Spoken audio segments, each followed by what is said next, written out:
April Pokemon Go content is pretty stacked, so now that we've had some further information updated, let's go over what we need to know.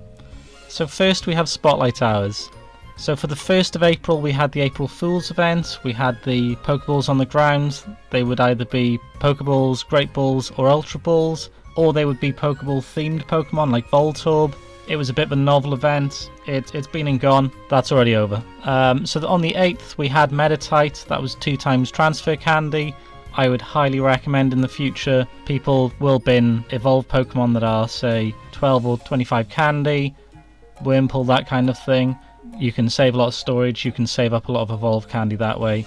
You can also save quite rare things that you might hatch and trade, or legendaries, and bin those for those hours. So that's been and gone, but that's good for the future. So on the 15th we've got Fomantis. That's going to be 2 times evolve. I would personally recommend that you trade someone locally for a couple of days beforehand, take Machops, Ghastly, Geodude, Abra, that kind of thing, just generic trade evolves. Just evolve for the hour with the Go Plus on potentially, unless you want to hunt the 100% and do that manually. So on the 22nd we have Morlul. That's going to be the star of the month. It's 2 times Stardust, it's a 500 base Stardust gain for it. It's 625 Stardust gained if it's weather boosted.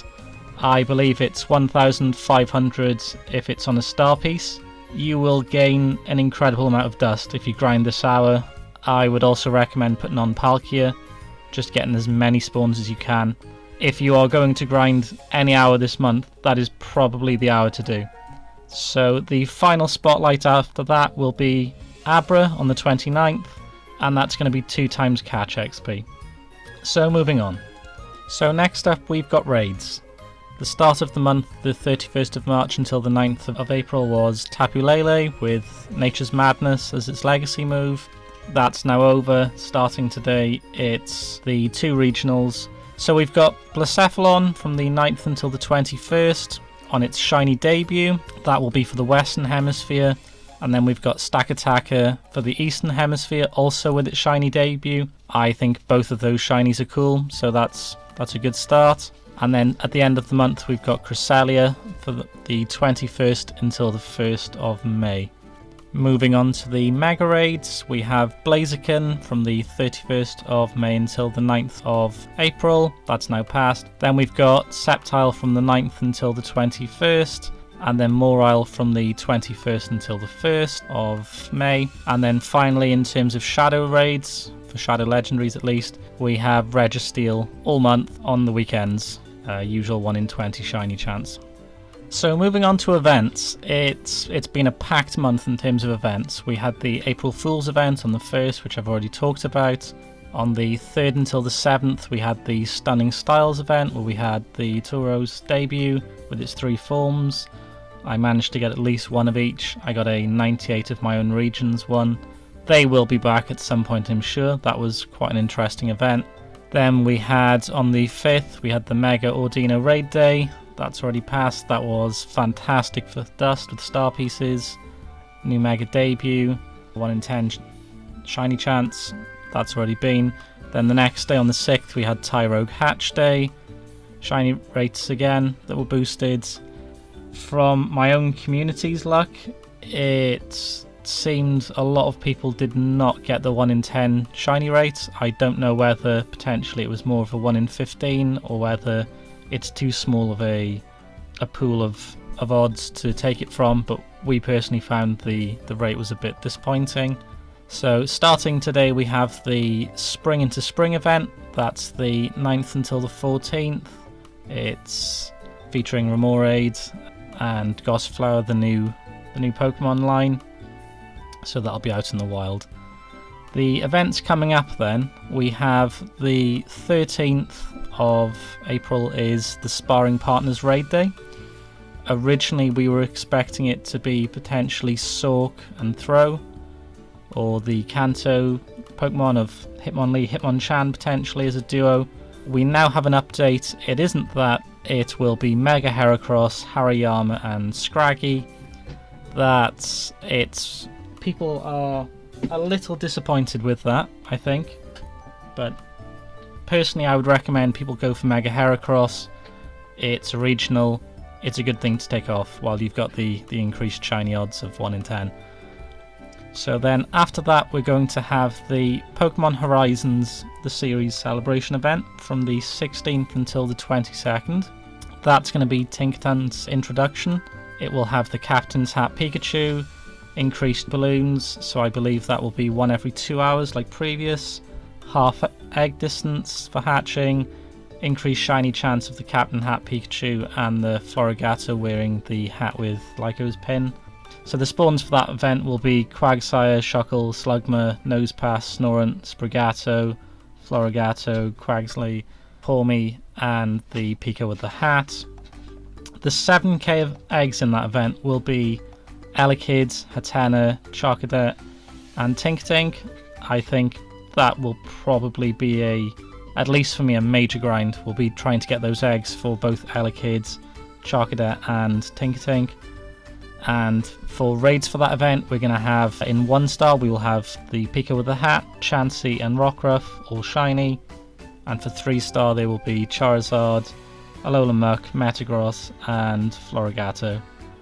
There will be a free research and a timed research for that event, and the research tasks are yet to be announced. So continuing on the 19th we have Gmax Snorlax debut, 2 till 5. Machop's family line will essentially be your best counters for that. That will be interesting to see how many people are needed. And then after that we have Sweet Discoveries. So originally we thought maybe Milcery could come out, or maybe Applin.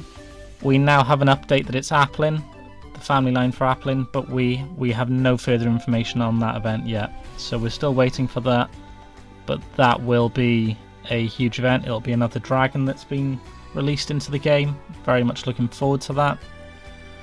On the 26th to the 27th will be Max Battle Weekend with Entei, 2 till 5 each day. And on the 27th itself will be Vanillite Community Day, 2 to 5, the usual 1 in 24 odds. It'll be 3 times catch XP and it'll learn Avalanche. I will be grinding very hard for that 3 times catch XP. I also need 2 hundos, so personally I would recommend people play it. I've seen some people say that it's not really an inspired choice for a community day, but personally I'm very happy with that one.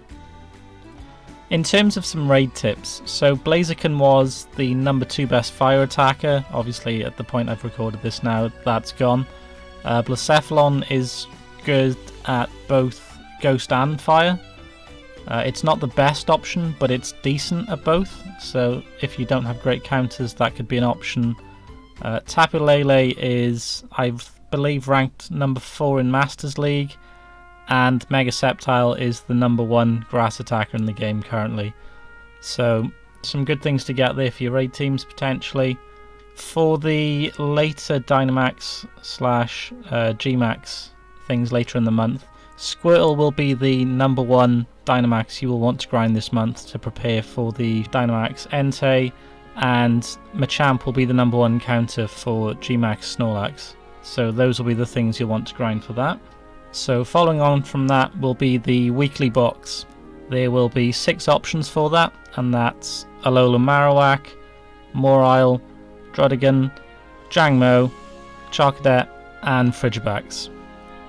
They can all be shiny other than Frigibax. And then just a couple of last final tips just to slip in at the end of the video. Trading this month, you get an XL for every trade, an XL candy for the Pokemon you're trading. This is a good time to try and trade stuff you need XL for, whether that's legendary to other people in the community. That's a good way to get it rather than walking 20k per time.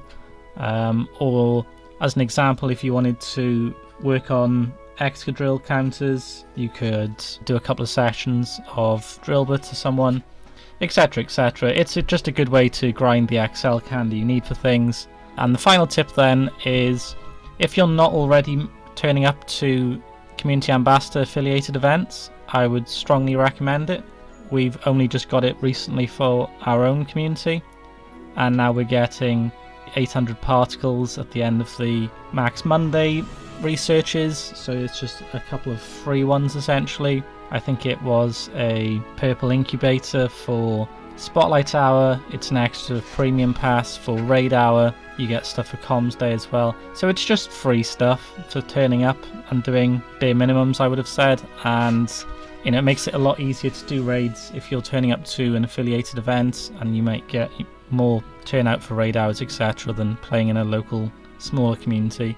So that's just a final tip. And then all I have to ask then is, you know, if you've got any feedback, it would be nice to hear it in the comments. Any suggestions, comments on editing style, that kind of thing. Any likes and subscribing would also help the channel out. And have a nice day, so peace.